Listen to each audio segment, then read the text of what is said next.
stormy seas and lost souls. Who is it? She's dreamt of this before. It's coming. Is it? They say dreams are visions of our memories, thoughts and fears, as seen by our inner eye.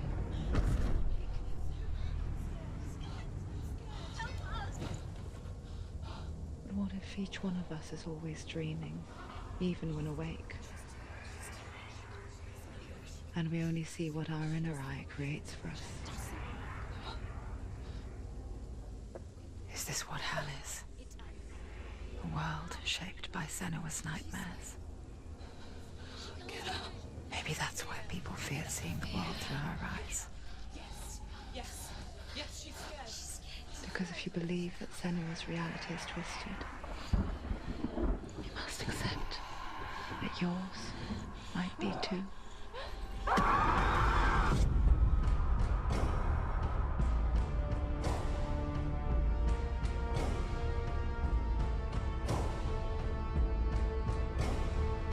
Hellblade Senua's Sacrifice is a video game about Senua, a Celtic warrior on a vision quest into Viking territory. But what sets our hero Senua apart is that she suffers from severe psychotic mental illness. He knows she's getting closer. He can feel her coming closer. She's getting closer. The original idea for Hellblade was to create a classic hero's journey, a journey of suffering, but one where the fantasy world is not another planet or alternate universe, but a world that is constructed in Senua's mind. But to do so would mean putting psychotic mental illness at the center of the experience, a subject that is still considered taboo, and a challenge that was both terrifying and exciting in equal measure. In Hellblade, the starting point was a newly discovered Celtic goddess called Senua in Ashwell, Hertfordshire. When first discovered, her name was thought to be Senua, a name which I liked and kept. I wondered if Senua might have been a Celtic warrior like Boudica who stood up to the Romans. While the Romans had conquered all of Europe, there was a group of Celts up in the furthest reaches of the Roman Empire that could not be conquered, the Picts. And so the Romans built a wall, called Hadrian's Wall, that spans across Britain from sea to sea to keep the Pictish barbarians at bay. The Picts were known for their war paint, painted on with woad, and their matted hair clumped with lime. And so Senua would be a barbarian Pict in this image. What's your name? Senua. I haven't seen you before. I don't live home much. Oh, Zeno's daughter. I have to go. Wait. Orkney is off the coast of Scotland and was inhabited by the Picts, steeped in history and mystery, and so I made Orkney Senua's home and set the stage for a crisis. In the late 8th century, the first Vikings landed on the Orkney Islands. The population of the Picts crashed thereafter, replaced by the Norsemen of the 9th century. Were they wiped out? We don't know for sure, but it would seem likely given the reputation of the Vikings. The Northmen's brutality is legendary. High-ranking leaders and chieftains of the tribes they conquered were often offered as sacrifice to their gods. The most brutal of these sacrifices was known as the Blood Eagle. I imagine Senua as a young female warrior who returns home from exile to find her partner, Dillion, brutally sacrificed to a Norse god by these hellish warriors from a faraway land. I imagine the horror of this moment and how it would have dragged her deep into mental torment.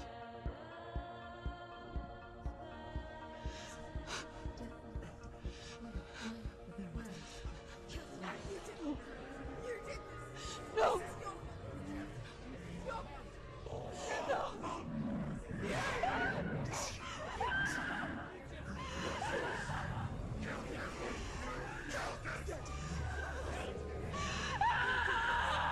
I came to learn that the Celts had a sophisticated and nuanced perspective on the nature of mental disorder. One term they used was Gelt. A Gelt is a man or woman who has been driven mad by a curse, battle trauma, or grief. The Gelt would take to a life in the woods in search of penance, punishment, and purgation. And so Senua became a Gelt, cursed by darkness, looking for redemption in the wilds. Another word the Celts used in reference to mental disorders was druth, meaning fool, or Liar. one who utters the words of God. They tell of the mad sinner who flees battle into exile and takes on a beastly nature, growing feathers on his body. The character called Druth in Hellblade is based on a little-known person called Findan, an 8th century Irish Celt who was captured and enslaved by the Vikings, but eventually escaped to Orkney where he became a monk. I will tell you my stories of hell, if I may walk with you. Upon meeting Senua, it would be his stories that fuel her quest deep into their world of gods. The Northmen say the world will come to an end.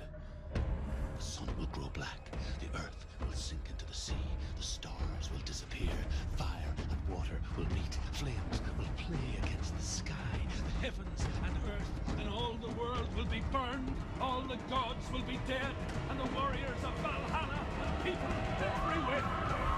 Senua, prepare yourself for Ragnarok, for it is nigh.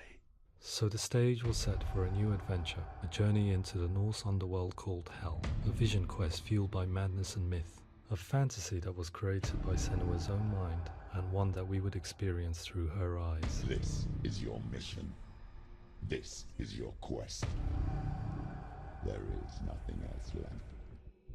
To make a game about a warrior with psychotic mental illness as its central theme was fraught with danger. Mental illness such as psychosis is still taboo and rarely acknowledged in a century of cinema, never mind the new medium of games. Where it does feature, it often conflates psychosis and psychopathy associated with a lack of empathy. It is unfortunate that these two words sound so similar that they are used interchangeably in media. I must admit that I didn't have to look very far to discover my own ignorance of the subject. So we reached out to Paul Fletcher, psychiatrist and professor of health neuroscience at University of Cambridge. Psychosis is a descriptive term, and it refers to having a loss of contact with objective reality. So it's characterized by two main sets of symptoms. One of them is hallucinations, where somebody experiences perceptions when there is no actual objective thing out there to perceive. You're already dead. Who are you? And the other is delusions, where somebody comes to very often bizarre, unpleasant, frightening beliefs when there's no good evidence in favor of them. There's no doubt about it. The source of the darkness is in Helheim, and the goddess Hela holds his soul there. We reached out to Welcome, a biomedical research charity that spends billions on research and awareness programs aimed at improving health. Mental health hasn't always been presented in the media in a way that is particularly helpful.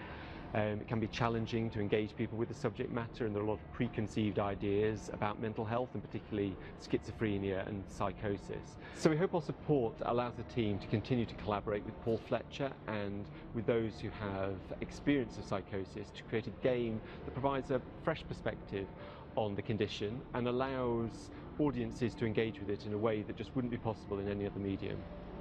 What started out as a brief consultation convinced me that we were only scratching the surface of an immensely deep and interesting subject that could enrich and change the very nature of the game. That's cool. Thanks so much for coming here. Pleasure. Thanks. It was really interesting for me. I'd love to be involved. It's fascinating. Absolutely. Our understanding of psychosis is still very much a mystery, and ways of treating it are still primitive compared to physical illness. After all, it is easy to see the pain and suffering caused by physical diseases or physical trauma. It is not so easy to see the mental suffering and trauma of severe mental illness. But what if we could find a way to see it? Games are capable of drawing you in for hours on end, playing the role of a character who is different from you, experiencing their perspective, and actively involving you in a world that functions with a different set of rules. That voice is not a common voice. That voice calls you to your death. It's an evil voice. If we were to represent Senua's psychosis, we would have to simulate voice hearing, a common attribute. But how can we simulate something we have no first-hand experience of? Professor Charles Fernyhough, a leading expert in voice hearing from Durham University, offered his help. Hearing voices is an experience that is usually associated with severe mental illness, and crucially we know that hearing voices is a part of ordinary life for many people who don't meet the criteria for mental illness. Yeah. Oh, that's not him in real life. We know voices vary according to where they appear in space. Voices can appear far away in the distance, they can appear right there in your ear, they can seem to be coming from inside your head. Based on the information Professor Fernie Ho provided, I put together a sound brief and invited some actors to the studio. We recorded the actors using a binaural microphone, which records the 3D spatial position of sound, replicating the way sound is heard by human ears. It gives you an incredible sense that the person you are listening to is right there beside you. See how she's going.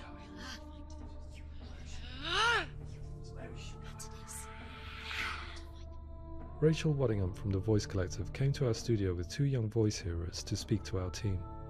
We talked at length about their experiences and they listened to our tests, giving us feedback on how we could improve on it. Everyone hates her. She's cursed. It's very hard to represent what this experience is like, partly because it's such a personal, intense, emotional experience. It's testament to how Ninja Theory have been listening to what the researchers are saying, but also, crucially, listening to the experts by experience. What they've come up with is so compelling. It's by far the best representation I've heard of what these experiences are like.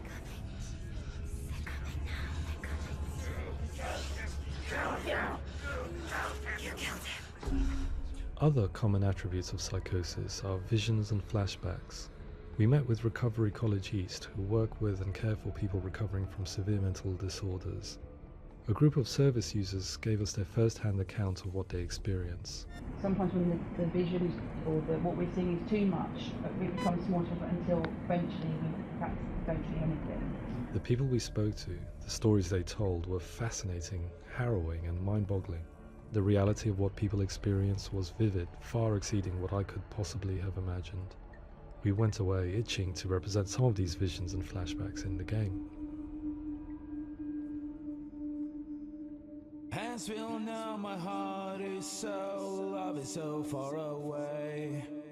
Don't you know how I wanna feel deeper?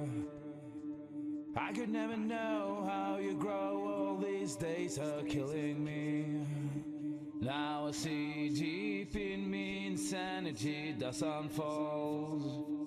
I just wanna feel deeper, deeper. I just wanna feel deeper, deeper.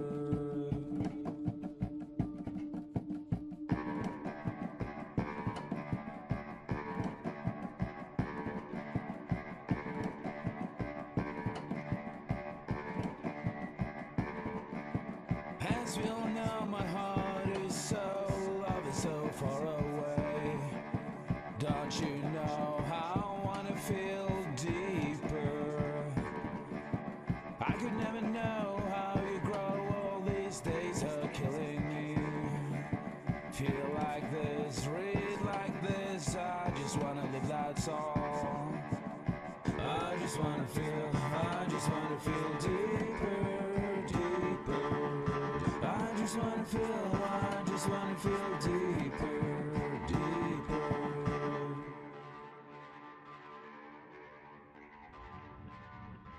To refine our work, we continue to hold meetings with Recovery College East over the course of a year and a half, showing them what we had achieved so far and refining the in-game representations based on their feedback. With their help, flashbacks, visions and changes in perception were woven into the story and gameplay of Senua. The students that are involved in this project are incredibly excited about being involved. They have described the experience as being important because it values their lived experience and shows that despite what we have been through, all of that experience becomes valid, that actually it's something that we should all be talking about. The experiences described range from beautiful to frightening beyond comprehension. I heard of a girl who has to live with an angry voice screaming at her, slamming on her doors and walls 24 hours a day.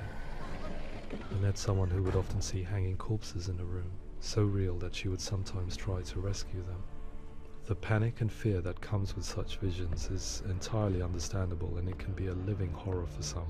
Worthless, weak, pathetic. Go on, feel sorry for yourself, because there is no one left to do that for you. I was urged by one fellow that we should not shy away from showing this horror, and so I was perpetually torn in making Hellblade. Had we gone too far with our representations or not far enough? broken and lost. Just like your soul. Come on.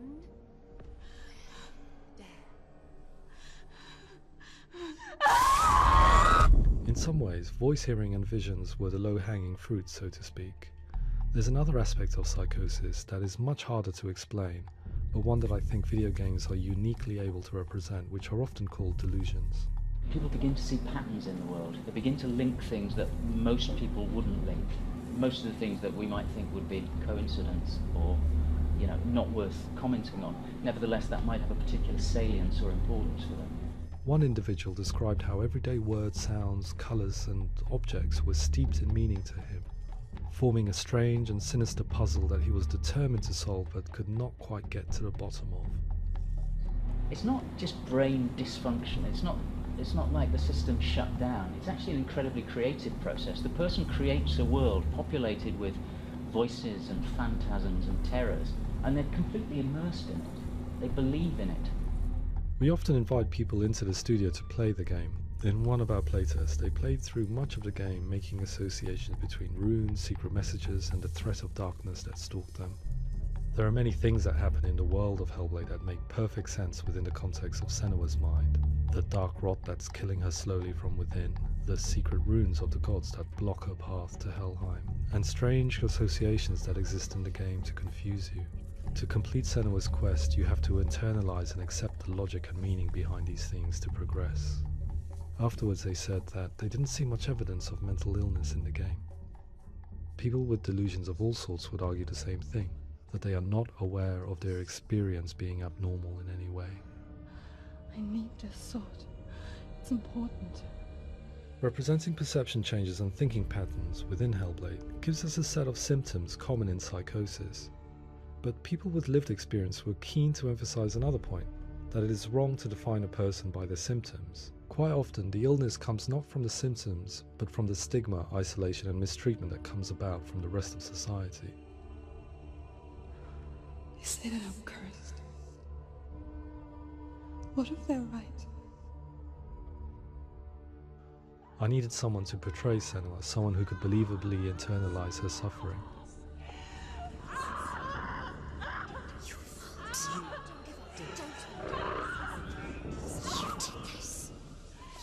Melina Jurgens, our video editor, had been a stand-in for Senua over a few months while we perfected our motion capture techniques. Without realizing it, she had already auditioned for the role, and I knew her well enough to know that I didn't have to teach her to act, but to relive her own internal pain. As often is the case, those who have suffered mental anguish are never far from us.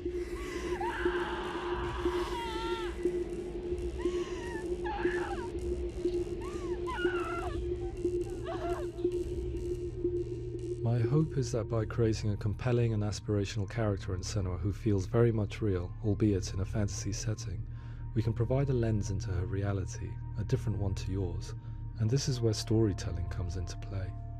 I imagined her life based on common threads in real people's lives. She was always prone to psychosis as a child. Her mother Galina also heard voices and had visions, so perhaps there was a genetic aspect. Or perhaps it was cultural, as she lived within a world without science, of gods and a superstition, as exemplified by her druid father Zimbal. Psychosis developed in her late teens to early 20s and was exasperated by stigma and isolation at the hands of the clansmen and her father. This darkness. It's spreading. The trauma of seeing her lover Dillian sacrificed tips her over the edge, making her remodel her reality around a concept that connects everything: the darkness. So the question, is what Senua experiences real? Can only be answered by saying, yes, it is real. It is her reality. All of her suffering will have been for nothing. It's just a matter of time. Towards the end of the project, service users and professionals that had collaborated with us were invited to see the near-final game. It was a chance to see if the game had reflected their views or if it had misrepresented them. For me, being involved in especially developing Senua's character has been really important, and being able to bring in my perspective and what I see and what I hear and having that built into the game has been a real privilege. It's gritty and it's meaty, and there are some tough subjects in there that are being tackled with honesty.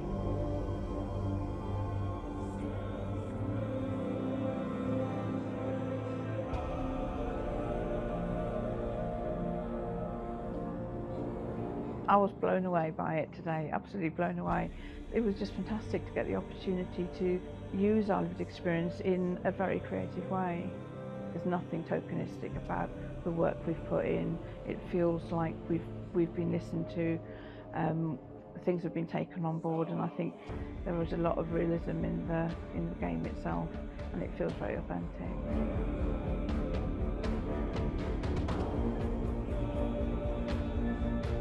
Hellblade will give people a good experience of what it's like to hear voices and have those experiences.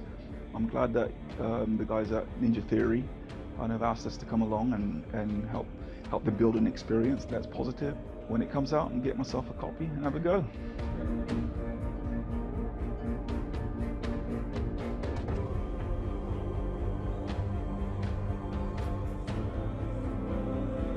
I think all the way through I was really inspired by how the conversations have translated into the game in a way that I think I didn't imagine was possible. So wonderful, really wonderful.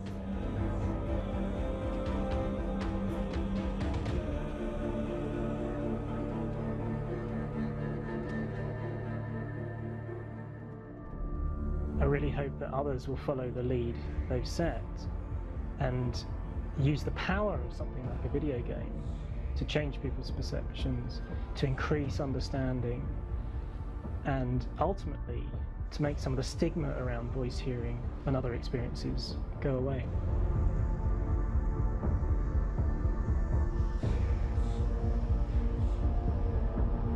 For me, it was really exciting to see something that I explore scientifically being represented so beautifully in a character who's trying to penetrate the mysteries of the environment in which they've been placed, with all of this strange uncertainty and noise and conflicting information that they're getting. I'm very excited by this way of trying to represent mental illness, because I think it actually might be offering us insights that we wouldn't get from pure scientific explorations, and actually giving us quite an empathic view of what it might be like.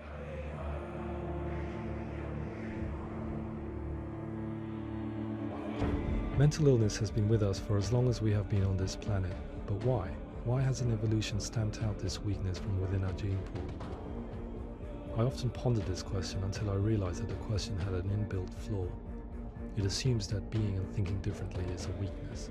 The only reason we have computers, spacecraft, medicine, poetry, art, and yes, even video games is because individuals are able to simulate new abstract realities in their minds and share them with the rest of us.